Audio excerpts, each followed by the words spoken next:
तो आज हमारा टॉपिक है महाराणा जगत सिंह। महाराणा जगत सिंह सेकेंड। तो इनसे पूर्व हम महाराणा जयसिंह के बारे में पढ़े थे, जिन्होंने जयसमंद झील बनवाई।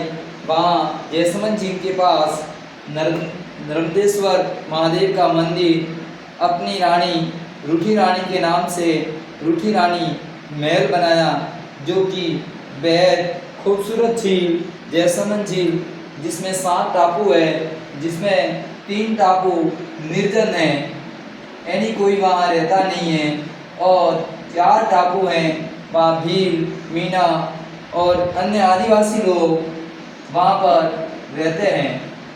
और सबसे बड़ा टापू है, तो मैंने नाम बताया था बाबा का भांगड़ा, तो ये सबसे बड़ा टापू है। और सबसे छोटा टापू है जिनका नाम प्यारी। तो हम जयसिंह जी के बारे में पहले अध्याय में पढ़ा था, और जैसा कि अब ये वर्तमान में सलूम्बर में आता है। तो इनके पश्चात इनका पुत्र जगत सिंह सेकेंड 1710 से 1734 तक मेवाड़ की राजगद्दी पर बैठते हैं। और कहा जाता है, इनके समय में कोई विशेष योगदान का तो नहीं है, लेकिन इनके द्वारा जगत निवास या जगनिवास महल का निर्माण करवाया था। और इनका एक विद्वान था जिनका नाम नेकराम था, जिसने जगत विलास नामक जगत विलास पुस्तक लिखी थी। और इस पुस्तक में खूबसूरत इस जगत निवास महल का बहुत सुंदर वर्णन किया गया है।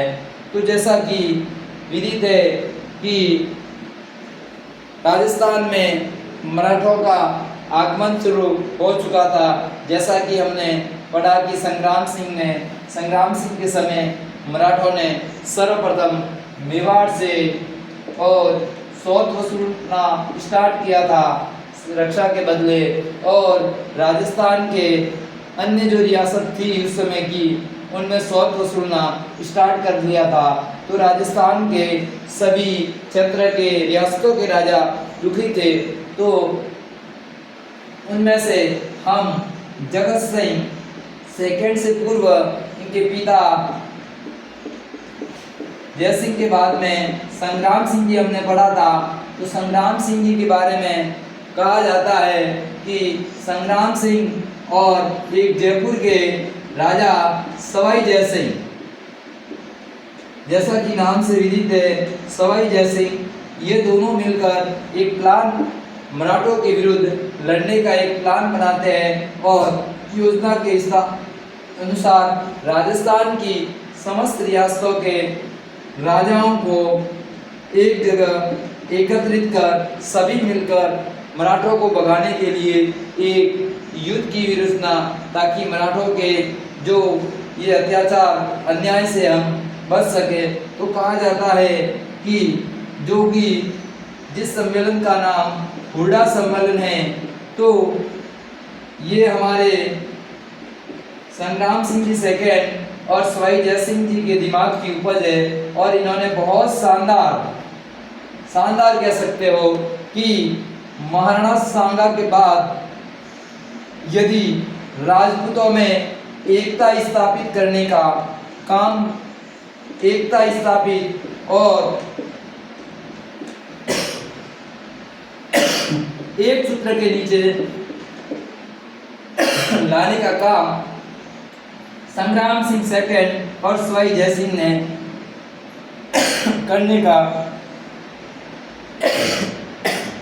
प्रयास किया। तो जैसा कि इस हुरडा सम्मेलन होने से पूर्व ही कहा जाता है कि संग्राम सिंह की मृत्यु हो जाती है और महाराणा जगत सिंह मेवाड़ के महाराणा बनते हैं। तो कहा जाता है कि हुड्डा सम्मेलन की जो डेट है उनके द्वारा सुनिश्चित की गई थी 17 जुलाई 1734 ईस्वी को, और हुड्डा स्थान है वर्तमान में ये भीलवाड़ा जिले में, वहाँ पर एकत्रित होने का प्रस्ताव रखा। तो जैसा कि विदित है कि प्लान बनाने वाले जयपुर के और ये उदयपुर के थे। तो कहा जाता है कि संग्राम सिंह की मृत्यु के बाद हुड्डा सम्मेलन की अध्यक्षता करने के लिए विवाद छिड़ गया। कहते हैं कि जयपुर के राजा सवाई जयसिंह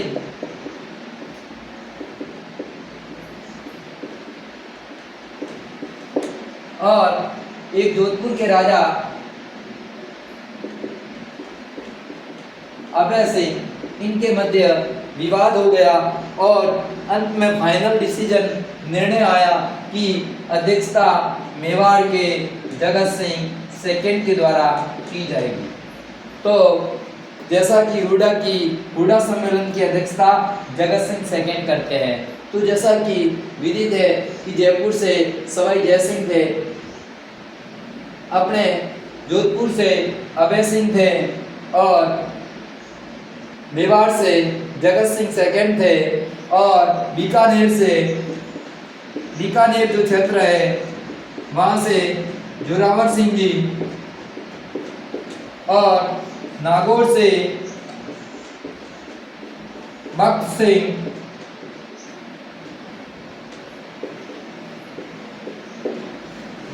थे, और बूंदी से दलेल सिंह, और किशनगढ़ से राज सिंह,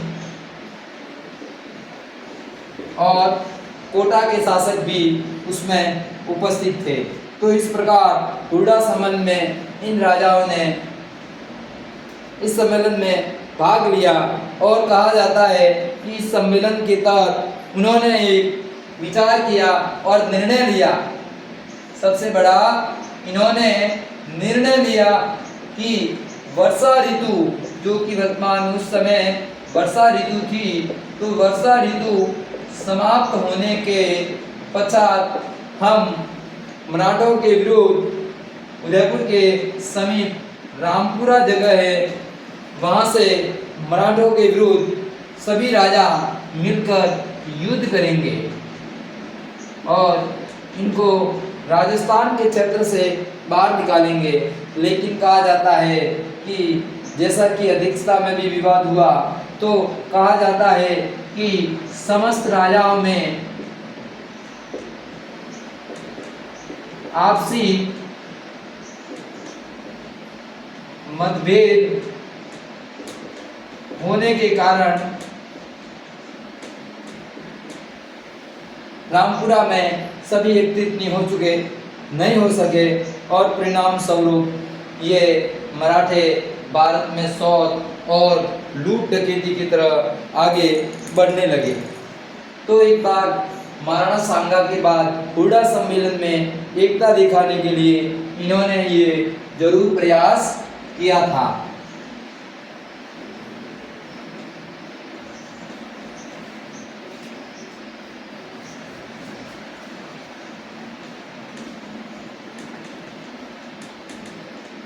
तो जैसा कि जगत सिंह सेकंड का समय 1734 से 1751 था और इनके पश्चात हम एक और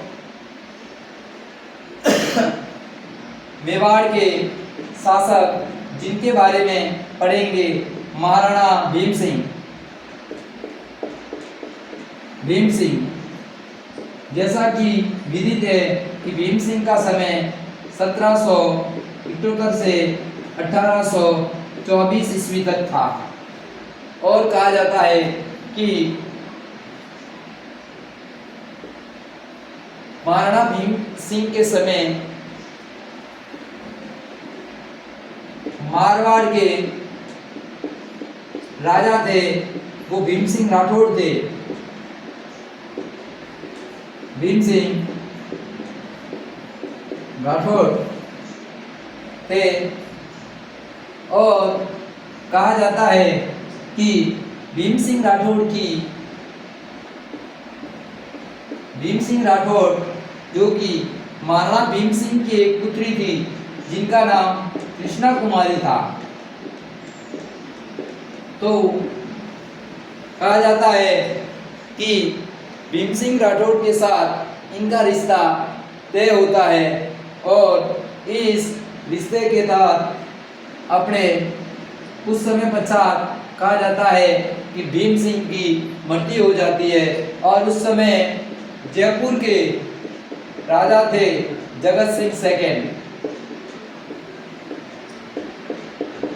उनके द्वारा कहा जाता है कि उनकी मृत्यु के पश्चात भीम सिंह ने कृष्णा कुमारी की सगाई जगत सिंह सेकंड से कर दी।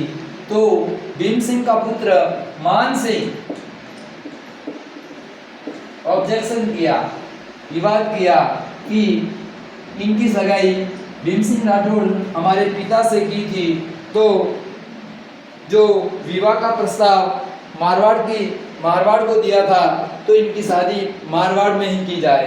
तो कहा जाता है कि मारवाड़ और जयपुर के बीच में विवाद छिड़ गया और दोनों के बीच में एक युद्ध होता है उनके लिए, गिंगोली का युद्ध,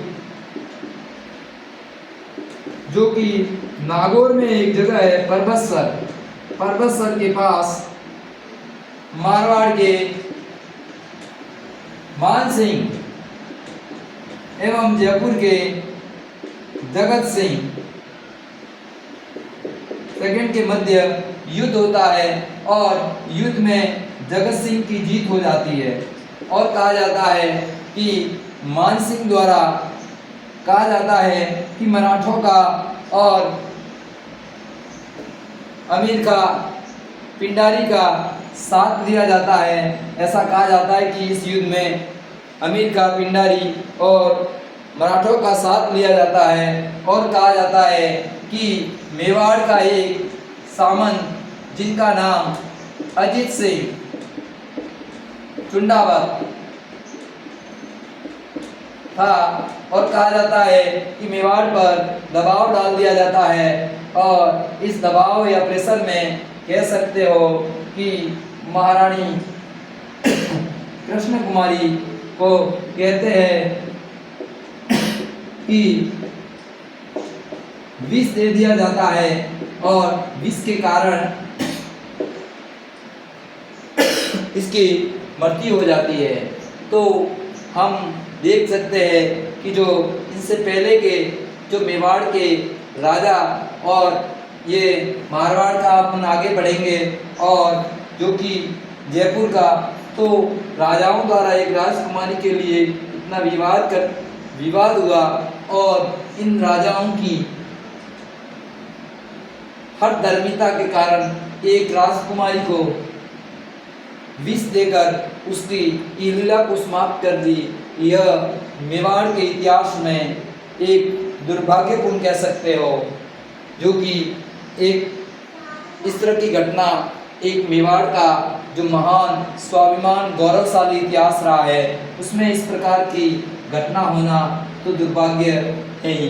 तो जैसा कि मेरे द्वारा आपको ये जानकारी दी, आगे आने वाले एग्ज़ाम्स के लिए, जो कि अभी एग्ज़ाम आने वाले हैं, ये चतुर्थ श्रेणी कर्मचारी के जो नॉर्मल प्रश्न आएंगे तो साधारणता प्रश्न इसमें से आ सकते हैं, और फर्स्ट ग्रेड, सेकंड ग्रेड, अन्य प्रतियोगी परीक्षाओं के लिए भी इनमें से बहुत सारे प्रश्न आने की संभावना है। तो प्लीज़ आप मेरे जो चैनल है श्री उमेद स्टडी पॉइंट और शॉर्ट वीडियो के रूप में श्री का स्टडी पॉइंट, तो आप लोग ज़्यादा से ज़्यादा शेयर करें और उनको देखें प्लीज़, जो कि आगे आने वाले एग्ज़ाम के लिए आपके लिए रामबाण साबित होगा। ये मेरा विश्वास ही नहीं, मेरा वादा है आपसे। जय हिंद, जय भारत।